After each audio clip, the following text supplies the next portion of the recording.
अब तक आपने सामान बायकॉट होते देखा होगा, चीजें बायकॉट होते देखी होगी, लेकिन अब पत्रकार भी बायकॉट होने लगे हैं। बायकॉट कर कौन रहा है? विपक्षी महागठबंधन। बायकॉट की वजह सवाल पूछना। दरअसल विपक्षी गठबंधन India national developmental inclusive alliance ने 10 चैनल्स के 14 टीवी एंकर्स का बायकॉट करने का फैसला किया। उन्होंने इसके लिए न्यूज एंकर्स की लिस्ट भी जारी की। इन एंकर्स के नाम अदिति त्यागी, अमन चोपड़ा, अमीश देवगन, आनंद नरसिम्हा, अर्णव गोस्वामी, अशोक श्रीवास्तव, चित्रा त्रिपाठी, गौरव सावंत, नविका कुमार, प्राची पाराशर, रूबिका लियाकत, शिव अरूर, सुधीर चौधरी और सुशांत सिन्हा है।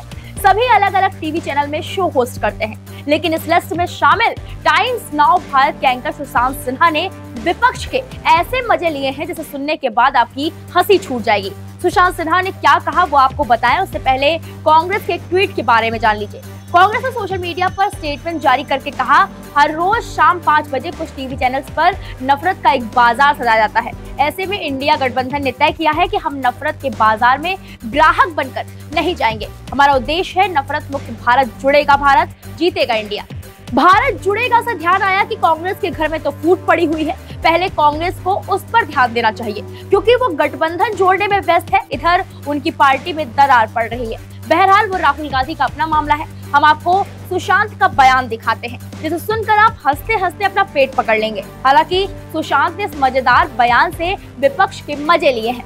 एंकर सुशांत सिन्हा ने कहा, लड़की लड़के से मिली तक नहीं, चैट नहीं करती, कोई रिश्ता नहीं, लेकिन लड़के ने एक तरफा ब्रेकअप का ऐलान करते हुए कह दिया कि मैं अब उससे कभी नहीं मिलूंगा। अरे भाई, मैं तो डिबेट करता भी नहीं, किसी को गेस्ट बुलाता भी नहीं, तो मेरे शो में आने से किसे रोक रहे हो भाई? खैर, देश हित में पत्रकारिता का ये सर्टिफिकेट शहर से स्वीकार है। बायकॉट करो, टारगेट करो, कुछ भी करो, देश सब देख रहा है। यकीनन इस बयान को सुनने के बाद आप अपनी हंसी नहीं रोक पाए होंगे। वहीं असम के सीएम हिमंता ने तो विपक्ष की बखिया ही उछेड़ कर रख दी। असम के मुख्यमंत्री हिमंत बिस्वा शर्मा ने कहा कि इंडिया गठबंधन ने कुछ पत्रकारों का बहिष्कार किया है।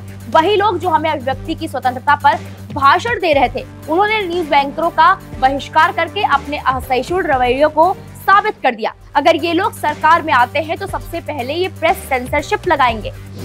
Today, India Alliance has boycotted few journalists. The same people who was lecturing us on the freedom of speech, they themselves by boycotting people or news anchor, they have proved their intolerant attitude. If these people come to government, the first thing they will do to impose the press censorship. So, this is just a replica. They did it in 1975 and they will do it again if they got the opportunity. They first attack Hindu Dharam, they attack Sanatan, now they are attacking press. One by one institution related to Bharat, they are demolishing. फिलहाल सुशांत सिन्हा का बयान आपको कैसा लगा, हमें comment box में जाकर जरूर बताएं। वीके न्यूज, राष्ट्र के नाम।